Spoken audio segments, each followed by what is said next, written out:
सदगुरु कबीर संसार के लोगों को उठाने में, समझाने में, निज राह पर लाने में बहुत तेज संत है, एक विलक्षण संत है। ऐसा संत इस पृथ्वी मानस पटल में नहीं हुआ।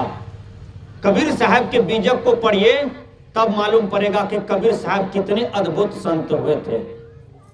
वैसा निष्पक्ष संत आज तक इस अवनी मंडल पर न हुआ। बहुतों संत हुए, लेकिन कोई संप्रदायवाद में चला गया, कोई पंथ में चला गया, कोई जातिवाद में चला गया, कोई भरम में चला गया। लेकिन कबीर साहब एक ऐसा संत हुए कि वह मानवतावादी का लकीर खींचा, समाज में इंसानवादी का लकीर खींचा। कबीर साहब ने ऐसा ज्ञान का प्रचार किया कि जातिवाद को मिटाया। देखिए, जातिवाद कूट कूट करके समाज में भरा पड़ा था। जातिवाद का लहर था, जातिवाद का आग था। कैसे लोग छोटे जात को आंगन घुसने नहीं देते थे, देहरी पर चढ़ने नहीं देते थे, द्वार पर खड़ा रहने नहीं देते थे। विचार कीजिएगा, कौन? फारवर्ड लोग। कबीर साहब ने फारवर्ड को गोली मारा बंदूक में भर के। कौन सी बंदूक? ज्ञान की बंदूक, ज्ञान की गोली मारा। क्या कहा फारवर्ड को? ऐ बड़े जात, अपने आप को कहते हो कि मैं जात से बड़ा हूं। अरे तुम जात से बड़े हो तो तुम्हारे पीठ पर भगवान लिख दिया है, ईश्वर खुदा लिख दिया है, गॉड परमात्मा लिख दिया है कि तुम बड़े जात का हो। बोलिए, यदि आपके पीठ पर हिंदू लिखा हुआ है तो भगवान को यह भी लिख देना चाहिए दस्तखत करके कि हिंदू बड़ा होता है। यदि मुसलमान के पीठ पर मुसलमान लिखा हुआ है तो भगवान को हस्ताक्षर भी कर देना चाहिए, मैं खुदा, मेरा हस्ताक्षर, ये मुसलमान बड़ा है, तब न दुनिया के लोग मानेगा। लेकिन नहीं, संप्रदाय न तो किसी का पीठ में लिखा हुआ है, और संप्रदाय जो मानते हैं हिंदू, सिख, यहूदी, पारसी, मुसलमान, ये सब क्या है? संप्रदाय है। किसी के पीठ पर लिखा हुआ नहीं है बड़ा और छोटा। हम याप यहाँ पर बड़ा याप किए हैं, छोटा बड़ा हम किए हैं, आप किए हैं। इसलिए किसी आकाश वाले परमात्मा भगवान का देन नहीं है, सब कुछ ये मनुष्य बनाया है। ऊंचा नीचा, बैकवर्ड फॉरवर्ड, अधम नीच, धर्मात्मा, ये सब किसने बनाया? ये सब मनुष्य बनाया है। और मनुष्य इस जाल में सुखाता है, टटाता है और आग लहराता है। इसलिए कबीर साहब ने कहा कि जातिवाद को छोड़ो। देखिए, किसी के पीठ पर ब्राह्मण लिखा हुआ है? बोलिए आप लोग। किसी के पीठ पर क्षत्रिय लिखा हुआ है? नहीं। किसी के पीठ पर वैश्य लिखा हुआ है? नहीं। किसी के पीठ पर लिखा हुआ है तुम शूद्र हो, ऐ डोम, ऐ मुसहर, ऐ दुसाध, ऐ तेली, ऐ कलवार, ऐ जादव, तुम बेकवट हो, सोलकन हो, सबसे नीच हो। विचार कीजिएगा। कबीर साहब ने कहा नहीं, सब मानव महान है, सब मानव बराबर है। कर्म से बड़ा छोटा होता है ना साहब? कर्म से छोटा बड़ा होता है, आचरण से छोटा बड़ा होता है, लेकिन जात से छोटा बड़ा नहीं होता है। विचार कीजिएगा। आज हम जाति पाति में उतर जाते हैं। नहीं, भक्ति के मार्ग हो सतगुरु, भक्ति के मार्ग बहुत दुर्लभ। भक्ति कीजिए, आप संसार में सबसे बड़े हो जाते हैं। रामायण में क्या कहा? जाति पाति पूछे न कोई, हरि के भजे सो हरिये होई। जाति पाति मत पूछो, हरि को भजने वाला हरि है। हरि मतलब आत्मा। हरि कोई ऊपर में रहने वाला चीज नहीं है। हरि मतलब आत्मा। यदि आप आत्म प्रतिष्ठित है, आत्मलीन है, तो आप हरि हैं। एक जगह क्या कहे हैं रामायण में? देखिए, रामायण की वाणी कट जाता है। कैसे कटता है? पूजिए विप्र शील गुण हीना। ध्यान दिए हैं बाबा इस पर?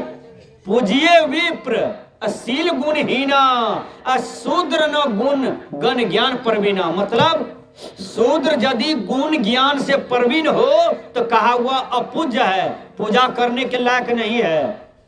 यदि बड़का जात में हम हैं, हम यदि बकरिए के कलेजा खाते हैं, पठा खसी खाते हैं, गाय सुगर खाते हैं, तो कहा उसको पूजना चाहिए, क्यों? बड़ा जात में न है। कबीर साहब ने कहा नहीं नहीं, ये ज्ञान गलत है। कबीर साहब ने फटकारा। क्या कहा कबीर साहब जानते हैं? कबीर साहब ने कहा यक त्वचा हर मलमूत्रा, एक रुधिर एक बूंदा, एक बूंद से सृष्टि रची है, को ब्राह्मण को शूद्रा। अरे बड़का जात, अपने आप को कहते हो हम बड़े हैं। शूद्र कौन सी रास्ता से जन्म लिया है? शूद्र तो भी तो माँ के गर्भ से आया है। अय बड़का जात, तू भी तो माया के गर्भ से आया है। शूद्रो क्षत्रियो वैश्य सब वही माँ के रास्ते से आया है ना।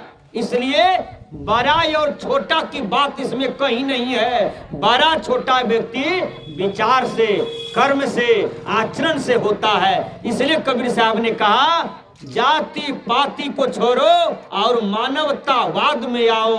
मानवतावाद का मतलब, मानवता का वाद का मतलब होता है कि हर मानव महान है, हर मानव भगवान है, हर मानव बराबर है। इसलिए जाति किसमें देखा जाता है? आप लोग ध्यान दीजिए, विकेंद्रित होइएगा, समझ में नहीं आएगी। जाति पशु में होता है, मनुष्य में नहीं है। मनुष्य में दो भाव से स्त्री और पुरुष है, देह भाव से, लेकिन आत्मा भाव से न कोई स्त्री है न कोई पुरुष है। जाति पशु में देखा जाता है, जैसे कुत्ते की अलग जाति है ना बाबा? बिल्ली की अलग जाति है, गधा की अलग जाति है, ऊंट की अलग जाति है ना? भैंस की अलग जाति है, चुट्टा पिपड़ी की अलग जाति है ना? इसलिए कबीर साहब ने कहा मनुष्य में यदि कोई जातिवाद की बात करता है तो कबीर साहब ने उसको डांटा, फटकारा। जो तू तुरुक तुरुकनी की जाया, फेट ही कहन सुनती कराया, जो तू ब्राह्मण ब्राह्मणी को जाया और राह द्वारे कहन आया। मतलब अपने आप को बड़ा जात मानने वालों, तुम माँ के गर्भ से काहे आया? तुमको माँ के मुख से पैदा लेना चाहिए ना, क्योंकि उस रास्ते से तो शूद्र ने जन्मा है, तुमको दूसरे रास्ते से आना चाहिए है। इसलिए कबीर साहब ने बीजक में बहुत समझाया। इसलिए छुआछूत मिटाइए। मनुष्य मनुष्य छूत मानता है, लेकिन कबीर साहब ने इस चीज को नहीं होने दिया। कबीर साहब ने कहा हे मानव, तू सबसे महान है और तू सबसे विद्वान है और तू सबसे धनवान है? देखिए, एक बार मैं पूर्णिया कॉलेज में था। एक लड़का कहा गुरुजी हमारे रूम में आइए, हम मैट्रिक फर्स्ट डिवीजन किए हैं, हम जो हैं आपको मिठाई खिलाएंगे। जब गए रूम में तो लड़का को मैंने पूछा क्या नाम है आपका? तो लड़का ने कहा प्रभाकर झा, नहीं प्रभाकर वर्मा। वो लड़का कहता है। हमने कहा प्रभाकर तक तो ठीक है, लेकिन वर्मा कहाँ से आ गया? कहा बाबा हम वर्मा हैं, आपको विश्वास नहीं होता है? हम कहिए नहीं, वर्मा किस फरमा से बना है हमको पता नहीं चलता है। प्रभाकर तक तो ठीक है, लेकिन वर्मा किस फरमा से बना है हमको पता नहीं चल रहा है। तुम वर्मा नहीं हो, तुम प्रभाकर हो। कहा बाबा हम आपको चरण छू के कहते हैं हम वर्मा हैं। हमने कहा नहीं, वर्मा तुम नहीं हो, तुम कुछ और हो। हम मारते थे अध्यात्म से, उसको सस्पेंशन हो गया। बाबा जी क्या बोल रहा है? तब वो लाया जाति प्रमाण पत्र, आवासीय आय तीनों दिखाता है। कहा देखिए तो हम झूठ बोल रहे हैं, यहाँ वर्मा लिखा हुआ है ना। ए बाबा हम वर्मा हैं और कुछ नहीं है, हम वर्मा हैं। हमने कहा नहीं, तुम्हारा फर्मा गलत है, ये कागजों गलत है। तब वो निकाला बक्सा से खतियान। खतियान में कहा खतियान गलती नहीं होता है बाबा, दादा के दादा का सबका नाम है, सब में वर्मा है, हम उसका पोता है, देखिए वर्मा है ना। वो हमको दिखाने लगा। हमने कहा ये भी गलती है। कहा बाबा जी कैसा उल्टा खोपड़ी का है, खतियान को भी गलती बना रहा है। मैंने कहा कबीर साहब का खतियान पढ़िए आप। कहा क्या बाबा बोल रहे हैं आप? मैंने कहा कबीर साहब का खतियान को आपको देखना होगा, तब आपका दिमाग सही होगा। कहा बोलिए तो बाबा। मैंने उस लड़का का कपार पर हाथ रखा। मैंने कहा बेट भाई जी ये तुम्हारा क्या है?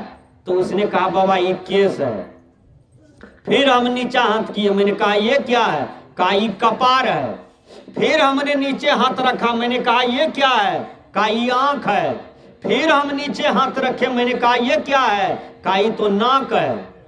फिर नीचा हाथ किए। मैंने कहा ये क्या है? कहा ये ठोर है। फिर नीचा हाथ किए। मैंने कहा ये क्या है? कहा ये तो छाती है। फिर मैंने ही नीचे हाथ किया। मैंने कहा ये क्या है? कहा पेट। फिर मैंने नीचे हाथ किया। मैंने कहा ये क्या है? कहा ये तो जंघा है। फिर हमने नीचे हाथ किया। हमने कहा ये क्या है? कहा ये तो ठगना है। फिर हमने नीचे हाथ किया। हमने कहा ये क्या है? कहा ये तो तरवा है। हमने कहा फरमा किधर है? वर्मा किधर है? वर्मा कहाँ है? कहा ठीक है कहते हैं बाबा जी, वर्मा कहाँ दिखाई पड़ा कहीं? तो ये शरीर को आप वर्मा कहते हैं, यादव कहते हैं, पासवान कहते हैं, तेली कहते हैं, कुम्हार कहते हैं, शरीर को कहते हैं, लेकिन शरीर में कहीं लिखा हुआ है। इसलिए कबीर साहब ने जातिवाद को काटा, छुआछूत को मिटाया, भेदभाव को मिटाया। यदि कबीर साहब इस अवनी तल पर नहीं होते तो आज मानवता समाज में आग लग जाता। आज सामंजस्य देने वाला कोई महात्मा इस युग में नहीं आया था, वो हुए सदगुरु कबीर। इसलिए कबीर साहब के ग्रंथ को पढ़ते रहिए, कबीर साहब के विचार को जनमानस में भेजते रहिए, ताकि मानव समाज जग सके और मानव समाज मानवता का लाभ ले सके।